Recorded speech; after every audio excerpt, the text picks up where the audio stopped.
it's Reagan, and today I'm here to do a book tag. This is one of my favorite book tags I've seen floating around, and I realized the other day that I actually never did it, which I was like, what? So I immediately put it on my list of to-do videos, and that is the Guilty Reader book tag. And this book tag was created by Chami, and I'm gonna leave her channel down below, but essentially this book tag kind of evaluates and questions all the things we readers might have done and we don't like to talk about, all the bad bookish things we are guilty of. So without further ado, let's just go ahead and dive right into the video. The first question is, have you ever re-gifted a book that you've been given? And I feel like my answer to this is yes and no. So I've never re-gifted a book that was like personally given to me by like a friend or a family member. I've often received books in like PR packages or unsolicited books that might not be something that I feel like I'm gonna read, and I try to always find them a really good home. Like for example, once I got a package full of picture books, and while I love a good picture book, I was like, I feel like the local children's library are probably gonna get a lot more use out of these than me keeping them for myself and on my bookshelf, because I don't read a lot of picture books regularly or at all. So like, I think that's kind of the example. So often if I get a book that I feel like I'm not gonna read from like a company, I always try to find it a good home in my community or among friends or among family, but I don't re-gift books that say like a family member gives to me. Next question is, have you ever said you read a book when in fact you hadn't read it? Yes. I've never done that on my booktube channel, but I've definitely done it. I feel like a lot of you guys can relate. First off, in high school, I feel like I was pretty good about reading all of my assigned reading throughout English class throughout the years. There's definitely a few that fell through the cracks, if you will. 1984 was one of them, which I'm like so sad about because I wish I had read it then. It's not even that long. I don't know what I was doing, but I was just not interested in 9th grade to read that book. Additionally, in college, when I got kind of far along in my history degree, there was sometimes some like very specific like first account readings that we would need to read and discuss for class. And sometimes I just didn't feel like reading a 150-page guide on how to brew ale written in the 16th century by like some guy. like I just kind of like Googled how they brewed ale back then. Like I was like, I don't know if I need 150 pages on the specific ways that one would recommend to brew ale at home. It's pretty dry, okay? It's dry. The next question is, have you ever borrowed a book and not returned it? Yeah, not recently, but I mean, I would steal my brother's books all the time and just take them for my own, put them on my shelf. He was none the wiser if he was, he just didn't care enough to steal them back. But I mean, there's been occasions where like a friend would lend me a book back in the day, and I just like sometimes forgot to return it, which is awful because I would never do that now. But sometimes middle school was a confusing time. Sometimes you just kept things and you didn't even realize you kept them. One of them in elementary school, I accidentally kept a library book from my public school library. It was because of Winn-Dixie. Why did I decide to keep that book? I don't know. But yeah, I've done it. But it was back in my like elementary and middle school days. I promise I have not done it recently, and I promise karma has more than made up for it, as I've had many a book go missing. So the next question is, have you ever read a book series out of order? And again, I'm gonna say kind of. I've never read like a very structured series out of order, but I have sometimes read like the prequel that came out later before the original series. An example to this comes with Tamara Pierce's book. I read Tempest and Slaughter very recently before I read the original quartet that she came out, the Immortals quartet, that follows a lot of the same characters.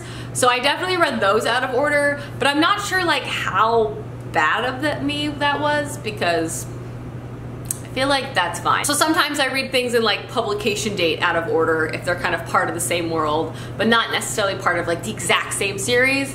But for the most part, I would say I've read everything in order. The next question is, have you ever spoiled a book for someone? And like, yeah, but I still don't consider it a spoiler. I mean, like, what is the line? You know what I mean? Like, how famous and how long does a book come out that like I can't talk about Dumbledore dying at the end of book 6? Someone was like, Dumbledore? I'm like, what? Where have you been? Have you lived under a rock? So like, yes, I spoiled that for that person, but like, I don't blame myself in that instance.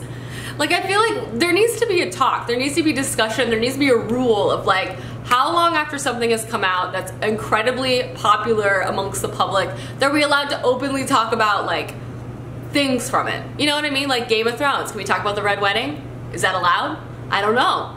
I spoiled the Red Wedding for someone too on accident, but that was like 6 months ago. Like, what are the rules? Next question is, have you ever doggy-eared a book? And also, yes, apparently I'm guilty of everything. Guilty as charged. But often, like if I have an ARC or an advanced reader copy, I will dog-ear those books. I don't know why, there's something about it, because it's like, in my mind I'm like, oh, I'm gonna buy the book when it comes out, and that one will be perfect and pristine, and then I'll just kind of like fold the cover back with the ARC and like dog-ear the pages.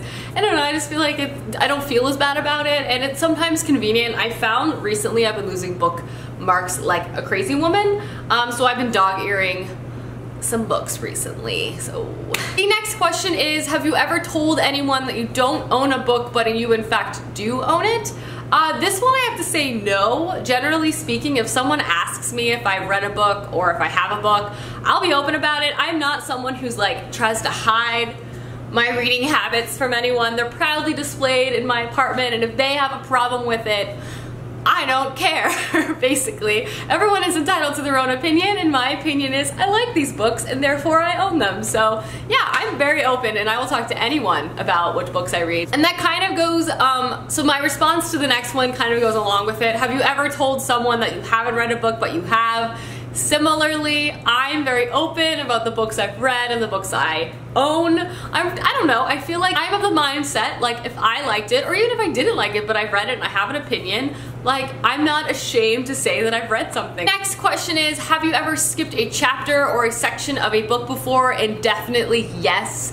Sometimes you're just reading a book and it's just like alright, and you're kind of at the middle part before the end, like you've had the exposition, you know the characters, and they're kind of like gearing up for the end. Sometimes I'll just like speed read those 60 pages just to get to the end if I'm just like not loving the book.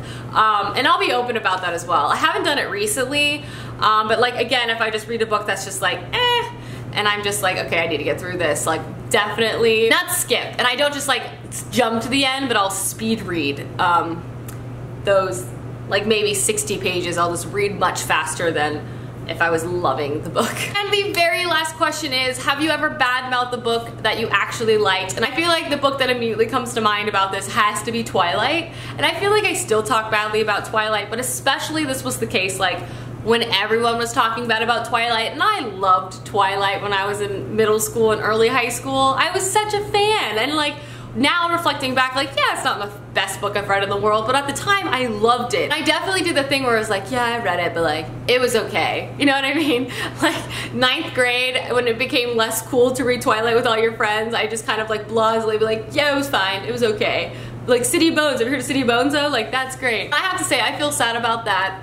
Twilight was very formative for me in terms of getting me into YA reading, and for that I have a lot of respect for the series, and I had so much fun reading it when I was a kid with my friends. It was like one of the first book series I remember having like so many friends reading, and that just wasn't very common before or even after the series came out, maybe a little bit with the Hunger Games, but it brought so many of us together to like theorize and read and talk about our favorite characters. There was definitely a point in my life where I was like kind of casual about hating the book, but also having like this secret love and respect for it, and I still do, and I will openly speak about that now, but yes. Alrighty guys, that is the guilty reader book tag. Let me know down below some things you are guilty of as a reader, as I would love to know, and I'll see you guys soon with another video soon. Goodbye!